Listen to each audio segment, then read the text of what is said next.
Belle bonsoir tout le monde, bienvenue. Belle bonsoir tout le monde, bienvenue à vous dans votre émission Tchoupoutet. Excusez-moi, j'ai bugué, mais on va la refaire moins crispé. Mais là maintenant c'est parti. Bienvenue à vous dans votre émission Tchoupoutet, c'est le rendez-vous hebdomadaire. Donc qui dit Tchoupoutet dit également avec Ulrich. Comment vas-tu Ulrich? Ça va, ça va. Bonsoir aux auditeurs et à tout le monde qui participe à cette émission, qui sera spectateur de cette émission. D'accord.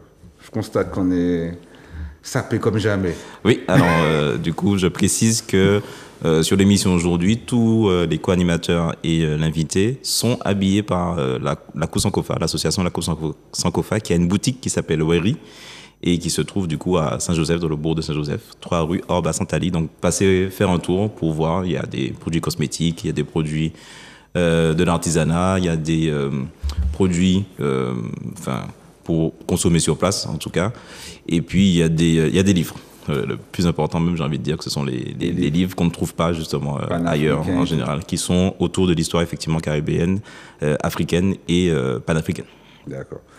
Et également pour vous expliquer qu'est-ce que c'est Tchoupoutet, Grégory s'il te plaît. Belle bonsoir tout le monde. Ah ouais, j'ai bugué là. Tchoupoutet fait pour nous réaliser que ça qui j'ai fait. Mais ça pas fait pour ces choix nous qui mettent. Est-ce ça nous ni en tête, ta nous, ou ça qui ta nous, pour qu'on pèse tête? Pas soude. Pas soude, dédicace à Olivier Jassav, également Anaoui, l'équipe de Tchoupoutet. Donc, Tchoupoutet ce soir, on va parler de quoi, Ulrich? Alors, on va parler de violences sexuelles et sexistes. Donc, sujet qui est souvent évoqué, rarement dans la profondeur et rarement étayé pour que tout le monde puisse comprendre justement quels sont les enjeux autour des violences sexuelles et sexistes. Qu'est-ce qu'une violence sexuelle et sexiste et comment ça se traduit en fait dans les faits. Donc très important justement de pouvoir décortiquer tout ça et de savoir quand on en parle justement de parler en connaissance de cause et pas à travers les clichés qu'on peut en avoir, les stéréotypes, les on-dit, les préjugés, les retours d'expérience qui sont personnels. Le but c'est justement aujourd'hui que ce soit quelque chose de clair, limpide pour tout le monde. Le déconstruire. Évidemment. On a l'habitude de le faire. Et pour cela, ce soir, nous avons une invitée. Bonsoir, mon invité. Bonsoir. Bonsoir à tous les téléspectatrices et téléspectateurs. Je suis ravie d'être là avec vous ce soir. Bonsoir, Ulrich. Bonsoir Neil. Alors, présente-toi. Dis-nous tout. Alors, moi, je m'appelle Neil Kivar. Je suis intervenante sociale dans 2 associations. Aujourd'hui, je représente l'association Combit. Ça veut dire quoi, Combit? Combit, ça veut dire coup de main en haïtien. En fait, c'est l'équivalent du coup de main. D'accord. Okay. Et du coup, c'est une association qui existe depuis la crise de 2008. Et au sein de cette association, donc j'interviens, je suis comédienne, aussi animatrice d'intervention et je fais aussi un petit peu d'administratif. Enfin voilà quoi. Ce soir, tu vas discuter avec nous sur la thématique de la violence sexuelle et sexiste. On dit aussi VSS. Oui, voilà. Si vous nous entendez dire VSS, on va essayer donc quand même de le dire de façon complète, mais si vous nous entendez dire justement VSS, c'est violence sexuelle et sexiste. D'accord, ok. Donc on va débuter l'émission. On va parler en profondeur de la thématique parce qu'effectivement, c'est quelque chose qui revient assez régulièrement, les violences sexuelles et sexistes. On va l'expliquer un peu plus dans la profondeur à la mode de Tchoupoutet. Donc voilà, c'est parti. Donc Olivier. Oh là là là là là là. Ulrich. Alors dis-nous tout, on commence par quoi? On va commencer par les clichés. Donc Neil, est-ce que tu peux nous dire quels sont les clichés qu'il y a autour des violences sexuelles et sexistes? Souvent, les clichés, on va ramener les violences sexuelles et sexistes au viol ou à l'agression sexuelle. Voilà, on va s'imaginer que ça s'arrête un petit peu à là. Et en fait, ce qu'on constate, c'est que c'est tellement plus vaste que ça. En réalité, déjà, le viol et les agressions sexuelles, ce sont des violences sexuelles.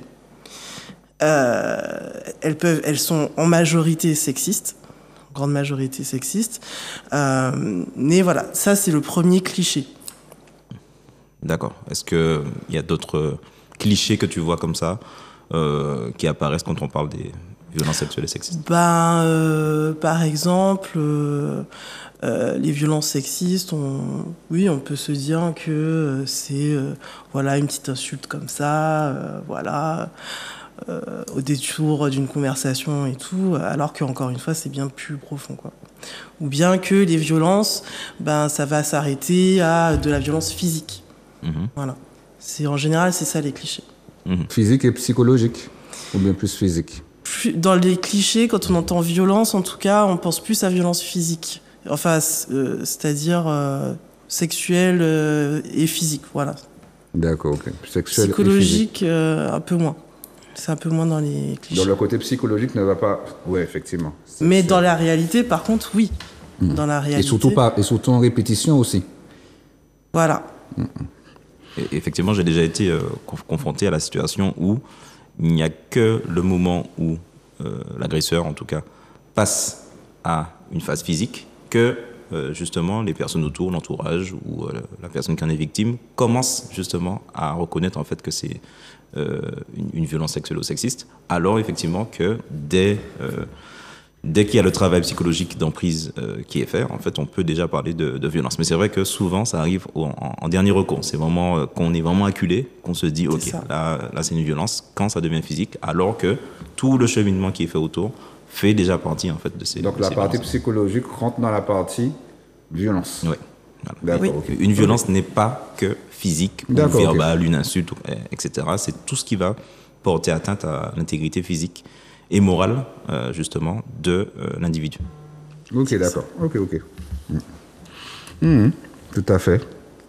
Donc, est-ce que, on va parler de la culture du viol en Martinique, est-ce qu'il y a une culture du viol en Martinique?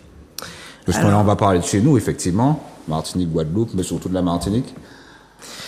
Oui, tout à fait. Alors déjà, si on devait définir les violences sexuelles, déjà, quand on parle de viol, on parle, en tout cas, le viol, ça fait partie des violences sexuelles. Et du coup, lorsqu'on parle en fait de ça, on parle de quelque chose de très grave. Et est-ce qu'il y a une culture autour de ça? Oui. Non seulement il y en a une en Martinique, mais il y en a une partout dans le monde, en fait. Après, en Martinique, c'est quand même assez... comment dire? On ne voit pas très bien la différence entre la culture du viol et puis une petite blague comme ça, parce que c'est très, justement, inhérent, en fait, à notre culture. D'ailleurs, on entend souvent la notion de drague lourde. Attention, c'est juste de la drague. C'est pas... il faut justement le replacer dans son contexte. C'est pas forcément sérieux quand c'est dit, etc. Alors que je pense qu'il faut qu'on arrête avec ça, justement. Ça fait partie des éléments qui rentrent justement dans la culture du viol. Et quand quelqu'un n'est pas disposé en fait à recevoir des éléments de drague ou une séduction, etc., en fait, il faut bien se mettre dans l'esprit que si la personne n'est pas consentante par rapport à ça, il faut s'arrêter. Il faut pas, justement, faut pouvoir relever finalement ces signes-là et se dire que ça va pas forcément rentrer dans ce cadre-là. C'est ça. Et en fait, la culture du viol, en fait, si on doit la définir, ce sont tous les éléments de langage, les idées, les images, les stéréotypes qui banalisent, en fait, les violences sexuelles et qui font qu'on va les tolérer plus facilement lorsqu'on y est confronté. Donc effectivement, ça rentre dans le cadre de « Oh, mais ça va, c'est juste de la drague ». Ça peut être aussi « Oui, mais bon, alors, ok, t'as été violée, mais qu'est-ce que tu portais ce jour-là ?» Ou bien, ça va être en fait de aussi responsabiliser la victime en fait sur sa propre agression. Ça va être beaucoup de ça. Mais les violences sexuelles et sexistes ne sont... parce que quand on voit un petit peu la définition, c'est pas quelque chose de genré également. C'est pas comme si que ça concerne essentiellement que les femmes. Alors. Parce que quand je dis ça, c'est-à-dire que il peut y avoir des violences sexuelles sexistes également chez les hommes aussi. Il y a, alors, non seulement les violences sexuelles ne s'arrêtent pas qu'aux femmes, les hommes peuvent en subir, mais en plus de ça, souvent, les violences sexuelles qui sont subies par des hommes, c'est souvent le cas pour les jeunes hommes, particulièrement, les enfants aussi. Ouais. Donc là, on rentre dans les violences aussi intrafamiliales. Et par contre, les violences sexuelles se font massivement des hommes vers les femmes. Donc, par exemple, il y a ce chiffre qui est assez inquiétant. Les auteurs mis en cause dans les affaires de violences sexuelles sont à 96% des hommes. Et donc cette étude, elle a été réalisée par le service statistique ministériel de la sécurité intérieure, le SSMI. Voilà. Et après, ça ne veut pas dire que les hommes ne subissent pas. C'est-à-dire que les hommes en subissent de la part de femmes, mais c'est un très petit pourcentage par contre. Et la plupart du temps, c'est de la part d'autres hommes qui subissent les violences sexuelles. Quand je regarde un peu les chiffres aussi, il y a aussi ce côté des hommes, ils ont du mal, tu vois, il y a aussi ce sentiment de honte. Donc ce sentiment de honte, quand je regarde également les chiffres, pour moi, je trouve que les chiffres sont palpables, voilà. Je ne vais pas revenir sur les chiffres. Mais il y a aussi cette part des hommes à se dire, j'ai été abusé, aller à la gendarmerie pour porter plainte. Moi, je pense aussi qu'il y a peut-être plus d'hommes qui sont confrontés à ça, mais par rapport à ce sentiment de honte, peut-être ils ne vont pas forcément sauter le pas, j'ai envie de dire aussi. Tout à fait. En fait, en réalité, les hommes comme les femmes qui sont victimes ont ce sentiment de honte et ce sentiment de culpabilité qui va les empêcher souvent, en fait, de faire le pas, d'aller en parler, d'aller porter plainte. Donc, en fait, des deux côtés, les hommes et les femmes vont avoir du mal à aller porter plainte. C'est-à-dire que, effectivement, quand on voit l'accueil qui est réservé aux victimes de violences sexuelles, donc du côté des femmes, on connaît déjà le problème. Les plaintes sont pas prises. Je généralise pas, mais c'est des témoignages qui s'accumulent malheureusement, qui témoignent de ça. Et du côté des hommes, il y a aussi ce pas qui est difficile parce que il y a le stéréotype en fait de l'homme qui doit être fort, qui est pas censé en fait vivre une agression sexuelle. Donc ce stéréotype-là se retourne contre les hommes parce que du coup ils ne peuvent pas aller parce qu'ils ont peur qu'on se moque d'eux. Et ça, des fois, c'est souvent le cas. Ils ont peur, en fait, qu'on les prenne pas au sérieux. Ils peuvent avoir peur que leur réputation soit entachée, etc. C'est difficile. Est-ce qu'il peut y avoir aussi des violences sexuelles et sexistes de femmes entre les femmes? Oui, ça existe aussi. En fait, tout existe, malheureusement. Après, c'est question de proportion. Mais en fait, faut partir du principe que tout existe. Des femmes envers aussi des hommes, des hommes envers des hommes, des femmes envers les hommes, des hommes envers les femmes. Enfin, c'est tout est possible en fait, puisqu'en fait il y a ce cliché justement que les violences sexuelles c'est une question de frustration, que quand il y a viol, c'est parce que l'agresseur, il était frustré, parce que c'est une question de pulsion sexuelle. Mais en fait, non. Il y a une psychologue qui a fait des recherches sur ça, qui s'appelle Muriel Salmona, qui explique que non, en fait, c'est surtout une pulsion de domination et de pouvoir en fait. Donc ce n'est pas inhérent au genre ni à une certaine catégorie de personnes, etc. Par contre, ce qui explique que les violences se fassent massivement des hommes vers les femmes, c'est le cadre de la société dans laquelle on vit en fait. Ça va être en fait la socialisation des hommes, comme on a dit, les stéréotypes, l'influence des médias, de la famille, des religions, des traditions. Ça va être aussi le cadre juridique qui en fait a évolué seulement que très récemment au niveau des inégalités entre les hommes et les femmes. Donc on voit que, sociétalement parlant, c'est une société en fait qui pas incite, mais qui est le terreau en fait des violences sexuelles massivement des hommes vers les femmes. D'ailleurs, en parlant de ça, est-ce que le viol conjugal existe? Oui, il existe. Et il est reconnu que depuis très peu de temps, j'ai pas la date exacte, mais c'est quelque chose que vous pouvez trouver facilement sur Internet. Il est reconnu par la loi que depuis très peu de temps, et c'est une grande proportion des viols en fait. On s'imagine, il y a un cliché qui est celui de l'agresseur c'est un homme moche, qui n'a pas de succès avec les femmes, seul dans une ruelle sombre ou bien dans un parking sombre, etc. Et que c'est un inconnu, etc. En réalité, la grande majorité des viols se font dans la relation amoureuse, en fait. Dans le cadre de la relation conjugale amoureuse. Tu as posé la question de viol conjugal, c'est bien ça? Donc c'est entre hommes, entre mari et femme. Alors, viol conjugal, c'est un peu une déformation. C'est vrai que c'est un abus de langage. Mari et mais femme, en réalité, quand on parle de viol conjugal, on parle aussi des couples qui ne sont pas mariés. Voilà. Un couple. En couple, juste en couple.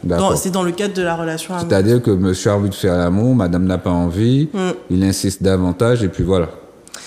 Et oui, et en fait, comme je disais, avec tout le poids en fait des influences qu'on a reçues, etc. Souvent, monsieur s'imagine que comme c'est sa femme, il a le droit, puisque sa femme est à disposition. Que sa femme est à disposition. Et bien que vice versa aussi, que l'homme peut être à la disposition de la femme aussi. Ouais, mais voilà. Pour inverser les rôles, voilà. C'est ce que je veux dire par là. Et d'ailleurs, justement, dans nos interventions, j'ai déjà eu cette question, malheureusement, quelque part heureusement, de la part d'un jeune homme qui a dit: oui, mais madame, si ma copine me met un doigt dans l'anus pendant l'acte, alors que j'ai pas donné mon consentement, est-ce que ça veut dire que c'est un viol? Bah oui. Puisque par définition, en fait, un viol, c'est un acte de pénétration de soit l'anus, soit le sexe, soit la bouche, par le sexe, les doigts ou un objet, donc sur le coup de la surprise, de la menace, si la personne... par la surprise aussi. Par la surprise, c'est par exemple si la personne a bu ou qu'elle a fumé ou qu'elle est pas consciente de ce qui est en train de se passer. Sans le consentement de la personne, que ce soit un homme ou une femme. Donc je lui ai dit oui, c'est un viol. À partir du moment où il n'y a pas de consentement, voilà. Donc oui, il y a cette conscientisation à faire en fait des deux côtés. Est-ce que vous ne ressentez pas que la frontière elle est fine par rapport à cet aspect de violence, de viol? Quand je dis que la frontière elle est fine, comme tu disais, ils sont en rapport, par surprise, est-ce que selon vous c'est quelque chose, est-ce que cette frontière-là est fine selon vous? La frontière, tu parles de quelle frontière? Je parle de la violence, je parle du viol. Entre agression sexuelle et viol, voilà. C'est ça? Non, c'est-à-dire entre l'aspect sexuel, faire l'amour. Ouais. Tu vois, là tu parlais de tu parles de la zone grise, c'est ça? Voilà, la fameuse zone grise. La zone grise. On sait pas trop, voilà. En fait, cette zone grise, j'estime que c'est la zone rouge, en fait. Parce que je rappelle quand même que les conséquences sur la psychologie, sur le mental en fait d'une victime de viol, elles sont terribles en fait. C'est les mêmes conséquences qu'ont les victimes d'attentats ou les gens qui sont allés à la guerre, qui ont subi des guerres, etc. C'est du stress post-traumatique. Donc cette zone grise en fait, oui, elle existe. dans le sens où il y a des moments où il n'y a pas eu de communication, voilà. Et justement, comment la réduire au maximum, c'est d'enlever le plus de doutes possible, en fait. Et pour enlever du doute, oui, il faut communiquer, il faut un consentement éclairé et enjoué pour chaque acte sexuel, à chaque moment. C'est-à-dire qu'une personne peut dire oui pour un acte, ça peut commencer et finalement on n'a plus envie. Et là, il faut arrêter en fait. Ouais. C'est ça la zone grise dont on parle. Ouais. C'est ça. Et en fait, c'est très important effectivement qu'on puisse préciser que l'agresseur n'est pas forcément extérieur à son entourage. Donc déjà, comme Neil l'a dit, c'est pas le mythe de la personne au coin de la rue, déséquilibrée, qui contrôle pas ses pulsions, etc. Comme elle l'a dit, le plus souvent, l'agresseur est connu. D'accord ? Connu, reconnu. Donc ça veut dire que déjà, il faut déjà se dire que ça peut arriver justement dans des situations avec des personnes avec qui on peut être en confiance. D'où le fait d'avoir tout le temps le consentement, d'être toujours au clair sur le consentement de chacun et de se dire que c'est pas parce que nous sommes dans un foyer, donc on est un couple, que du coup ça va pas arriver dans le couple. Si, justement, parce qu'il peut y avoir des moments justement où on ne sera pas disposé, où on n'aura pas envie pour X raisons, et les X raisons, il n'y a pas à se poser la question, enfin on peut se poser la question de savoir si la raison est légitime ou pas. Si on veut pas, on veut pas. D'accord ? Et si le compagnon justement ne comprend pas que il y a le choix et qu'il y a cette légitimité justement d'avoir un ressenti qui fait qu'on n'a pas envie, justement ça veut dire qu'il y a un problème. Et ça, je pense que c'est très important qu'on le véhicule pour qu'on arrête justement de penser que ça ne se fait qu'à l'extérieur, c'est pas à l'intérieur du foyer, c'est pas à l'intérieur du couple, et donc du coup que des situations où on n'a pas eu envie de le faire et ça s'est fait, du coup c'est moi qui aurais dû faire un effort, c'est moi qui ne va pas assez vers l'autre. Non, en fait, au bout d'un moment, si tu ne veux pas, tu ne veux pas. Et ça, c'est quelque chose qu'il faut vraiment qu'on travaille dans notre société. Ça passe à travers un dialogue. Hein. Oui. Pour moi, la communication est importante par rapport à ça. C'est-à-dire que s'il n'y a pas des mots sur ces mots-là, s'il n'y a pas une communication claire dès le début, parce que, comme je disais, avec cette zone grise-là, je peux comprendre, mais si la communication n'est pas claire, si par exemple on ne dit pas forcément toutes les choses, c'est vite arrivé. Hein. Oui, c'est vite arrivé. Justement, c'est trop vite arrivé. Donc c'est pour ça justement qu'on en est là aujourd'hui et qu'on a parlé justement du fait qu'il y a une culture du viol, parce que tu as parlé justement du fait qu'il faut communiquer.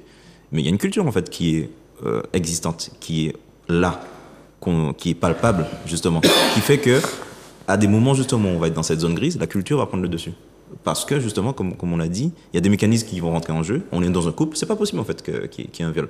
Donc il y a toute cette culture-là qui va se mettre en branle et qui va faire qu'à ce moment-là, il n'y aura pas forcément de communication. Et c'est exactement le fait qu'il n'y aura pas de communication à ce moment-là qui fait qu'il y aura des dérives.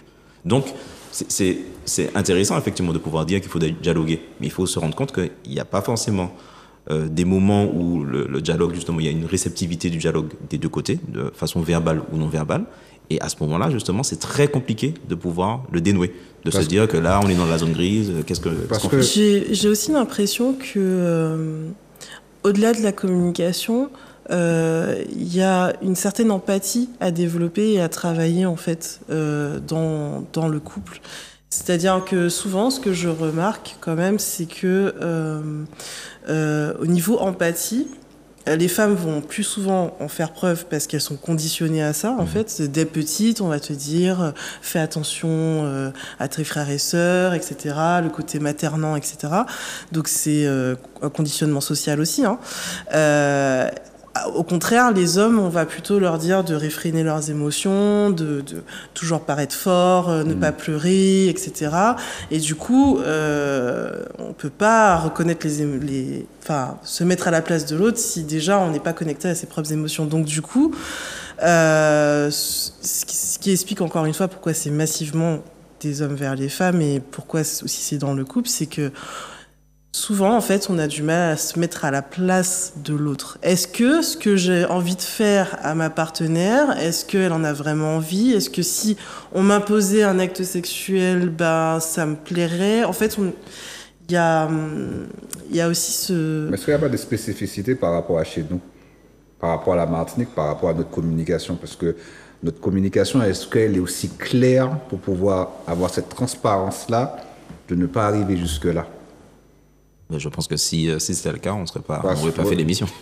Non, parce que quand je parle de communication, parce que je trouve qu'il y a un problème de communication déjà dans le couple par rapport à notre histoire aussi, par rapport à notre éducation, par rapport au mimétisme, par rapport à ce qu'on a vécu.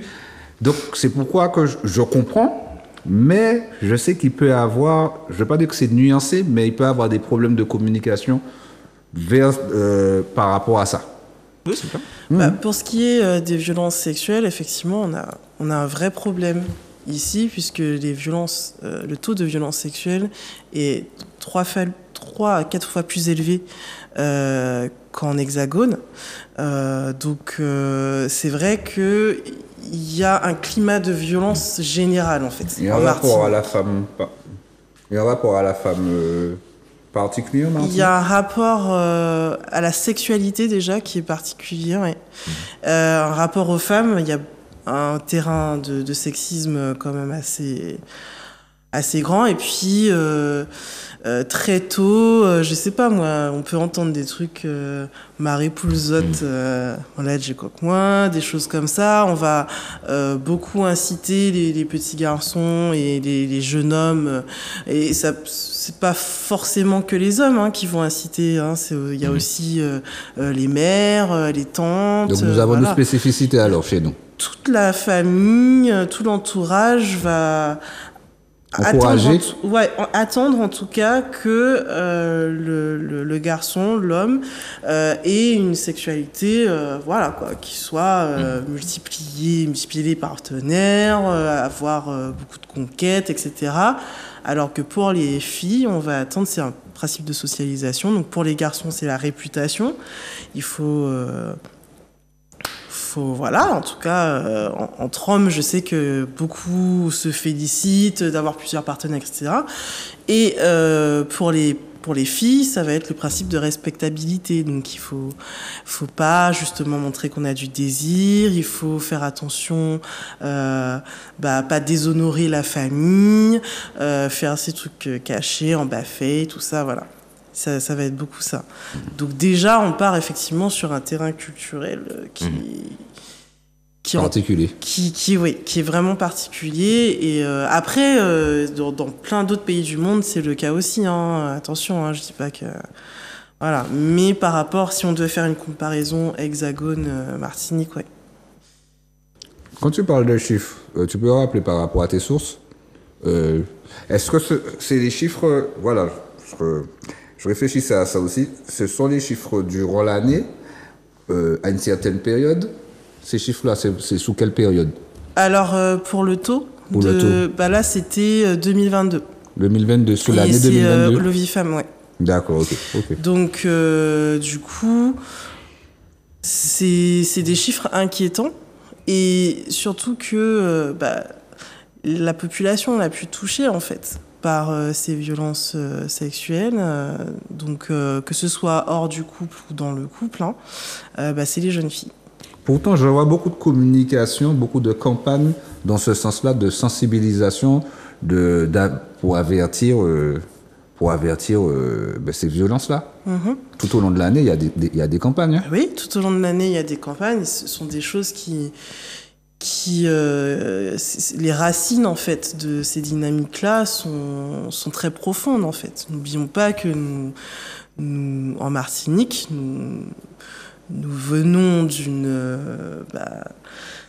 nous avons une histoire qui est très très lourde en fait, en termes justement de violence tout court, de violence sexiste aussi, mais de violence sexuelle, Nous sommes issus d'un viol. Ah oui, on peut le dire, clairement. Donc ça, ce ne sont pas des choses en fait on peut juste dire c'est le passé, etc. Non, ça laisse de vraies séquelles. Et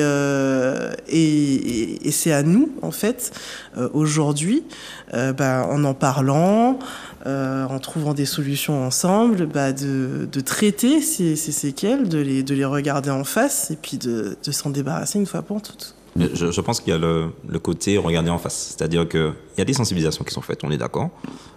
Médiatiquement, le travail est fait. Il faut le dire, parce que les actions sont relayées le 25 novembre, justement, dernièrement. On a bien vu, les reportages sont faits, les thématiques sont bien reconnues, sont traitées. Ça, il n'y a pas de souci. Maintenant, il y a une autre sphère. Ça va être la sphère intrapersonnelle. Ça va être la sphère, justement, de socialisation. Et là, en fait, c'est beaucoup plus compliqué. C'est-à-dire que même, donc aujourd'hui, je me conscientise beaucoup par rapport à cela. Ça arrive quand même, jusqu'à aujourd'hui, le fait qu'il peut y avoir une discussion qui est très problématique et je ne vais pas en fait y participer.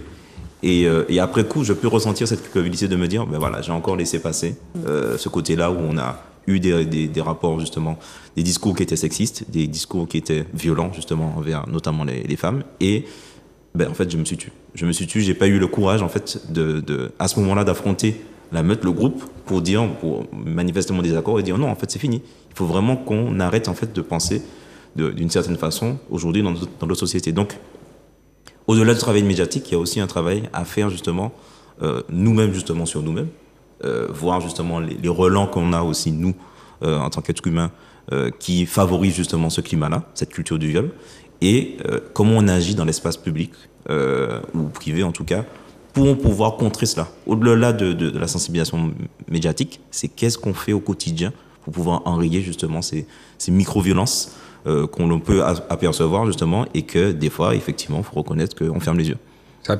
L'éducation sexuelle à l'école, ça peut aider? Oui. Oui. En fait, quand on parle d'éducation sexuelle, souvent on s'imagine qu'on va diffuser des images hyper sexuelles aux enfants, etc. Et les parents ont peur, ce que je comprends tout à fait. En fait, l'éducation sexuelle, c'est surtout en fait remplacer ces stéréotypes, essayer de déblayer en fait tout le bagage historique qu'on a sur les inégalités entre les hommes et les femmes, etc. La culture du viol, etc. Pour assainir en fait le cadre dans lequel se déroulent les relations sexuelles. Oui, on en a beaucoup parlé, effectivement, notamment parce que, comme l'a dit Neil, c'était autour de la mythologie, hein, parce qu'il faut le dire. Il y a une grosse mythologie qui est faite autour de l'éducation à la sexualité, parce que c'est pas quelque chose d'habituel déjà, c'est pas palpable. Le plus souvent, ce sont des personnes qui n'ont pas travaillé dans l'éducation nationale ou dans ces cadres-là ou dans ces lieux-là, donc qui ne savent pas en fait qu'est-ce qui se fait.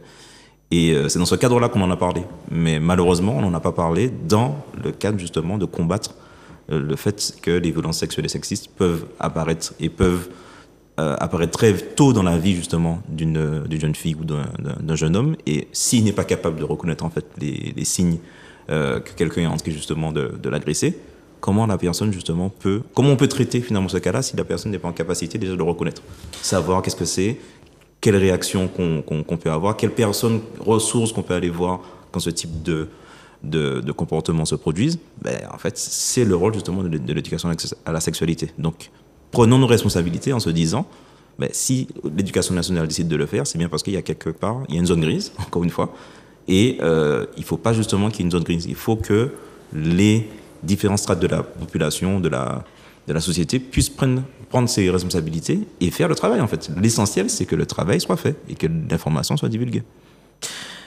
Et du coup, pour revenir sur en fait, l'ignorance un peu qu'il y a autour de qu'est-ce que c'est les violences sexuelles et sexistes et le fait que souvent on s'arrête juste aux violences sexuelles, je tiens quand même à définir les violences. Qu'est-ce que c'est des violences sexuelles? Parce que on s'imagine que c'est beaucoup ce dont on a parlé, mais en fait, c'est viol, tentative de viol, prostitution forcée. Donc là, ce sont les termes des violences sexuelles selon l'OMS. Exploitation et atteinte sexuelle, traite aux fins d'exploitation sexuelle, pornographie mettant en scène des enfants, prostitution d'enfants, esclavage sexuel, mariage forcé, grossesse forcée, nudité en public forcée et test de virginité forcée. À ça se rajoute donc quand même atteinte sexuelle, agression sexuelle, harcèlement sexuel, exhibitionnisme, voyeurisme, exposer à des images à caractère pornographique, forcer quelqu'un à la prostitution, que ce soit en vrai ou sur Internet. Donc la prostitution virtuelle existe aussi, c'est une violence sexuelle, et abuser de son pouvoir pour obtenir des faveurs, des actes sexuels. Donc les gens, souvent on s'imagine pas en fait que ça regroupe tout ça. Et ça sert à ça aussi, hein, l'éducation sexuelle, c'est de faire le tri dans les préjugés, les stéréotypes, les clichés, et puis la réalité en fait. Voilà, ça sert à ça. Donc est-ce que les violences justement intrafamiliales rentrent dans le cadre de ces violences sexuelles et sexistes? Oui, les violences intrafamiliales rentrent dans le cadre des VSS, et c'est un vrai problème. Il y a un chiffre terrible en Martinique. Un enfant sur 3 est victime de violences sexuelles, et les violences, et donc là on parle de... Intrafamilial, c'est-à-dire inceste, hein? Ouais, alors ça peut être un inceste, ça peut être négligence, coups, etc. Les violences familiales, quand on parle de violence, on parle de toutes les violences. Mais les plus connues sont effectivement l'inceste. La plus connue, c'est l'inceste. Et ça, comment dire, ça fait peur parce qu'on se dit... Tu as dit un enfant sur 3? Ouais. C'est très très important. C'est très très important. En Martinique, hein? En Martinique. Excuse-moi, je te redemandais tes sources. je suis obligé parce que je trouve que c'est super important. Un enfant sur 3. Il me semble que c'est aussi l'observatoire. Alors là, du coup, pour le coup, c'est au cours de mes interventions, on a plusieurs sources. Hein, okay. C'est entre collègues qu'on se... Ok, d'accord. Voilà, donc là, de toute façon, il y a aussi un autre chiffre qui vient cette fois-ci, là c'est pour l'Hexagone, c'est que par classe, il y a au moins 1 ou 2 enfants qui est victime d'inceste. On en avait parlé avec l'association SOS Crise, et effectivement, les chiffres font froid dans le dos, hein, quand on entend, disait pas une famille, que toutes les familles sont confrontées à ça, quasiment. Ça. Donc quand on parle de culture du viol, c'est vraiment de manière globale. Oui. Et culturellement, encore une fois, il y a pas mal de... Culturellement, et j'ai même envie de dire historiquement aussi. Ouais. Historiquement, ouais. Il y a aussi dans le folklore, par exemple, les histoires de Dorlis, de ce qu'on appelle Marie de nuit, ou des choses comme ça. C'est des histoires qu'on se raconte depuis l'enfance, hein, et qui passent en fait dans le subconscient comme si la nuit quelqu'un vient et voilà t'agresse ou te viole, c'est un Dorlis. Légende urbaine ou bien réalité selon toi? Moi, j'ai l'impression que le Dorlis a bon dos, je trouve. Voilà, c'est mon avis personnel, pour le coup. Le Dorlis a bon dos. Je pense que parmi les témoignages de personnes qui ont vécu ça, peut-être qu'il y en a, je pense que c'est le cas, qui ont subi de véritables viols, en fait, hein, puisque la légende, c'est que on se retrouve le matin avec des traces de griffures, etc., des traces de l'agression, et que la première personne qu'on voit, c'est le fameux Dorlis. Il me semble que quand on se réveille le matin, la première personne qu'on voit, c'est un membre de notre famille, quoi. Donc après ça, je dirais que ça fait partie de l'ambiance de la culture du viol et de la culture aussi, violence intrafamiliale, parce que quand même, les forces d'Orly, ils se glissent sous la porte, par les serrures, Et etc. j'ai envie de rajouter qu'il y a aussi la culture du tabou en Martinique. Ouais. Et cette culture du tabou, elle est aussi très très ancrée parce qu'on parlait de un enfant sur 3, je parlais tout à l'heure là que quasiment toutes les familles sont confrontées à ça. Et donc et la plupart du temps, il y a jamais de coupable, voilà. Oui, c'est ça. C'est qu'à un moment donné, déjà la parole des victimes n'est pas prise en compte. Pourquoi ? Parce que déjà en Martinique, il y a le côté insulaire aussi. Il y a le poids aussi de la religion, il y a le poids du regard des autres, il y a toutes ces choses qui font que ce qui se passe dans la famille, ça reste dans la famille. On lave pas son linge sale en famille. On lave pas son linge sale en public, ouais. Mais en famille. Donc, il faut pas que les gens sachent, etc. Il y a beaucoup la culture du silence et du tabou, parce que tout se sait très vite. Et que les rumeurs se répandent aussi très vite. Il faut pas déshonorer la famille, etc. Donc peut-être, ça c'est une supposition, que on va mettre sous couvert, on va mettre en dessous du tapis pour pas que ça fasse de bruit. Et c'est dommage. Enfin c'est dommage. C'est très grave parce que finalement, en n'en parlant pas, les violences se perpétuent, et sur les enfants, et sur les femmes. Et quand je parle des enfants, encore une fois, c'est beaucoup les filles, mais les petits garçons aussi, en fait. Vous trouvez que, parce qu'il y a certaines générations, vous trouvez qu'à travers les générations, à travers les années, que le problème perdure, ou bien ça commence un petit peu, les gens commencent à mieux comprendre certaines choses? Je pense que les gens commencent à mieux comprendre. La parole commence à se libérer, puisque c'est ça qui fait que les gens se rendent compte qu'il y a un vrai problème. Souvent, c'est quand les victimes finissent par témoigner. On a eu MeToo, on a eu Balance ton port Martinique aussi aujourd'hui. Donc, la parole commence à se libérer, des mesures commencent à émerger, etc. Mais ça reste encore trop lent pour moi. Enfin, à mon avis, il devrait y avoir... ça devrait pas exister, évidemment, dans un monde utopique, ça devrait pas exister, mais il y a des améliorations, on peut pas le nier. Mais c'est un phénomène extrêmement difficile à observer de toute façon, puisque... Comme on disait, avec le tabou, par exemple, le tabou, avec peut-être les gens qui ne vont pas forcément porter plainte parce qu'on parlait de honte, par exemple, au niveau des messieurs, même pour les dames aussi. Donc il y a tous ces aspects-là, tous ces freins-là, qui gênent certains. C'est ça, en 2017, seuls 11% des victimes portaient plainte pour les violences sexuelles. Donc 11%, c'est pas beaucoup. Surtout quand, par exemple, on retourne sur l'intrafamilial, un enfant sur 3.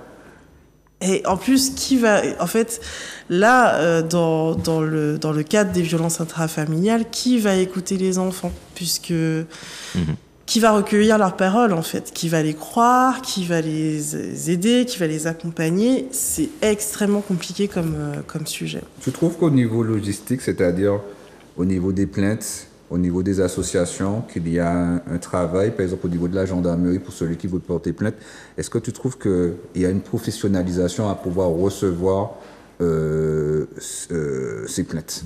Certaines gendarmeries ou certains postes de police, oui.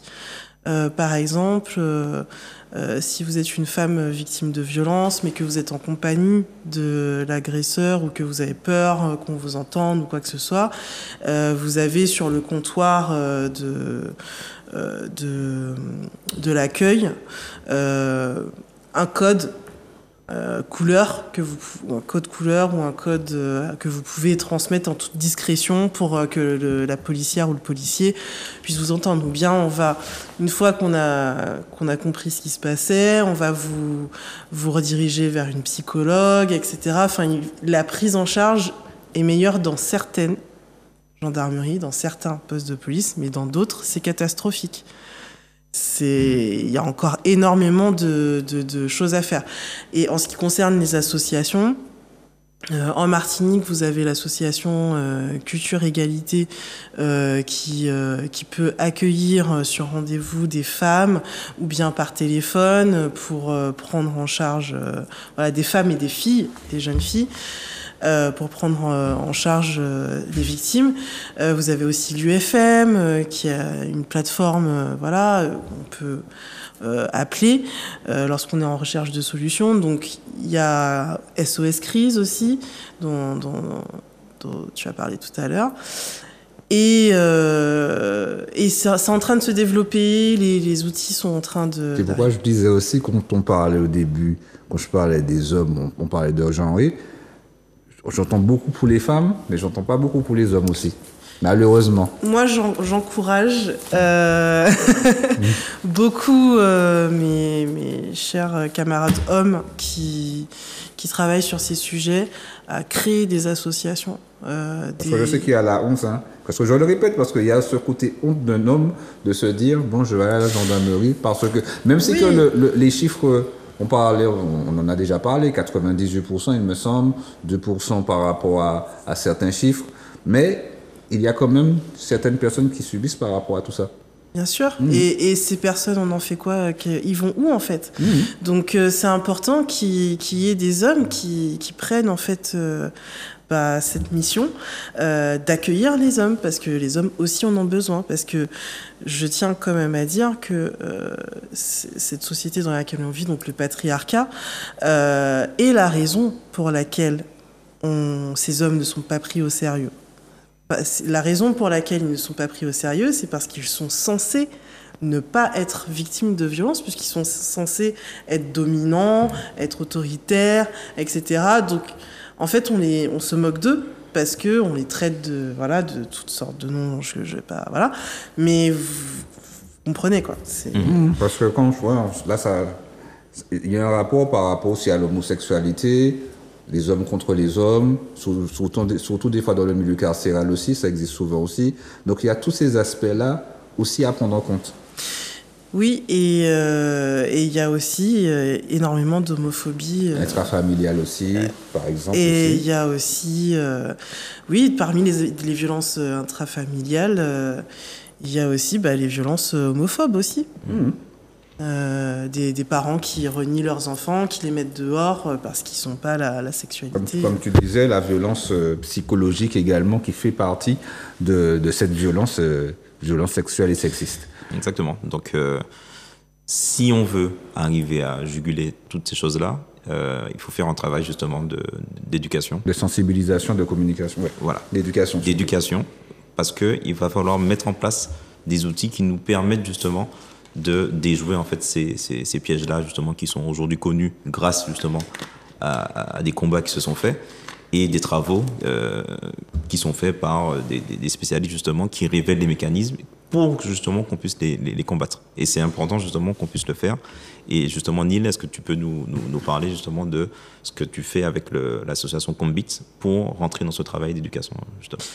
Oui, bien sûr. Alors nous, on est une association socioculturelle qui est née du coup de cette fameuse crise de 2008, où en fait le but c'était de se rassembler et de faire d'être solidaire en fait. Donc il y a tout ce fond-là.